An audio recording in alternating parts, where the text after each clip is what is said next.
Praise lord.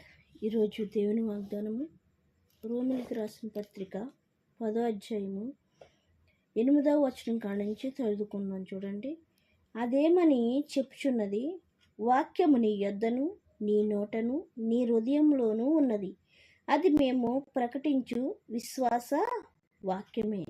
అదేమనగా, యేసు ప్రభు అని నీ నోటితో ఒప్పుకొని దేవుడు మృతులలో నుండి ఆయనను లేపనని నీ హృదయమందు విశ్వసించిన యెడల నీవు రక్షింపబడుదువు.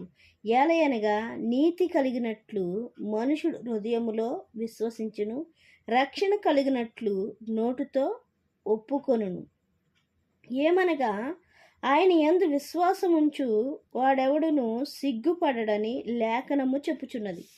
యూదుడని గ్రీసు దేశస్థుడని భేదము లేదు, ఒక్క ప్రభువే అందరికీ ప్రభువై ఉండి తమకు ప్రార్థన చేయు వారి అందరి ఎడల కృప చూపుటకు ఐశ్వర్యవంతుడై ఉన్నాడు. ఎందుకనగా ప్రభువు నామమును బట్టి ప్రార్థన చేయు వాడెవడో వాడు రక్షింపబడును. ఎక్కడి నుంచి అంట? ప్రభు నామమును బట్టి ఎవరైతే ప్రార్థన చేస్తున్నారో వాళ్ళు ఎక్కడికి వెళ్తున్నారో? రక్షింపబడే వారిగా ఉంటున్నారు. ఎక్కడి నుంచి అంటే, కొన్ని సందర్భాల్లో పాపము నుంచి రక్షించేవాడిగా ఉన్నాడు దేవుడు.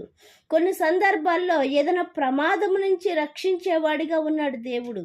ఇక్కడ ఏమని చెప్తున్నాడంటే, వాక్యము మీ యొద్దను మీ నోటను మీ హృదయములో ఉన్నది అంటున్నాడు. అంటే దాని అర్థం ఏంటంటే, ఊరికే గుడికి వెళ్ళినప్పుడు బైబిల్ పట్టుకుని వెళ్ళడం రావడం కాదు, కానీ ఆ బైబిల్ ఎక్కడుందంట? మన యొద్ద ఉన్నదంటే. ఏంటంట? వాక్యము మీ యొద్ద అంటే ఈ చేతిలో, మన బైబిల్ ఈ చేతిలో ఉంది కాబట్టి వాక్యము మన యొద్ద ఉన్నట్టు. అయితే నీ నోట అంటే దానిని నువ్వు తెరిచి చదివినట్లయితే అది ఎక్కడికి వెళ్తుంది? నీ నోటిలోకి వెళ్తుంది. ఇంకా నీ హృదయములోనే ఉన్నది, అది మేము ప్రకటించు విశ్వాస వాక్యమే. నువ్వు ఎప్పుడైతే నీ దగ్గర బైబిల్ పెట్టుకుంటున్నావో, ఎప్పుడైతే దాన్ని నువ్వు చదువుతున్నావో, ఎప్పుడైతే నువ్వు దాన్ని హృదయంలో పెట్టుకుంటున్నావో, అప్పుడు ఏమవుతుందంటే, కీర్తన గ్రంథంలో అంటాడు, యవనస్తుడు దేని చేత తమ నడతను శుద్ధి చేసుకుందరంటే దేవుని యొక్క వాక్యము చేత అంటాడు. ఏంటంట?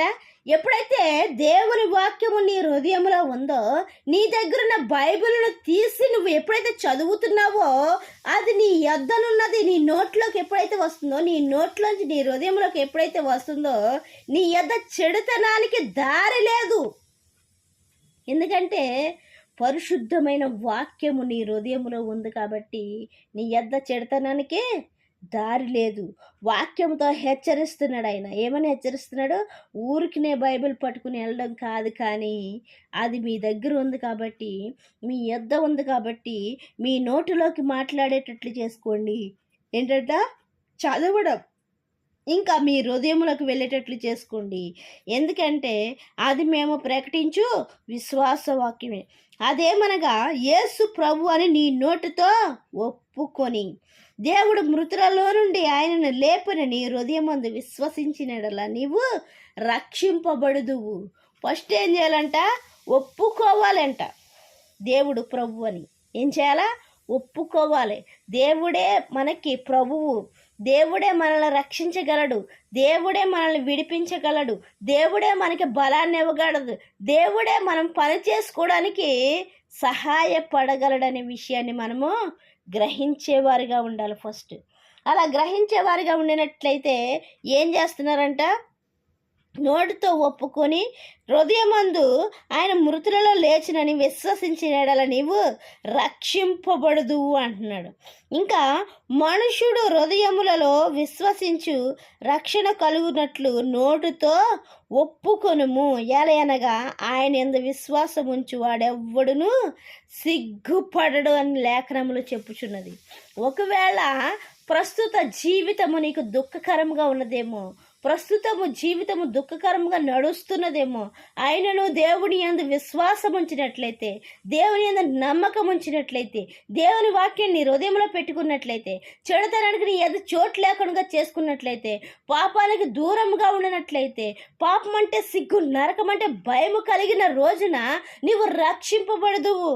ఇంకా ఏమంటున్నాడు, నువ్వు సిగ్గుపడ అవసరం లేకుండా నీకు ఏది కావాలో అది నీ ఎద్దకు వచ్చేలాగా దేవుడు చేయడానికి సిద్ధముగా ఉన్నాడంటండి. అయితే ఇంకా ఏమని చెప్తున్నాడు, ఆయన సిగ్గుపడలేడని లేఖనములు చెప్పుచున్నది. యూదుడని లేదు, గ్రీసు దేశస్థుడని భేదము లేదు, ఒక్క ప్రభువే అందరికీ ప్రభు అయి ఉండి తమకు ప్రార్థన చేయు వారందరి ఎడల కృప చూపుటకు ఐశ్వర్యవంతుడై ఉన్నాడు.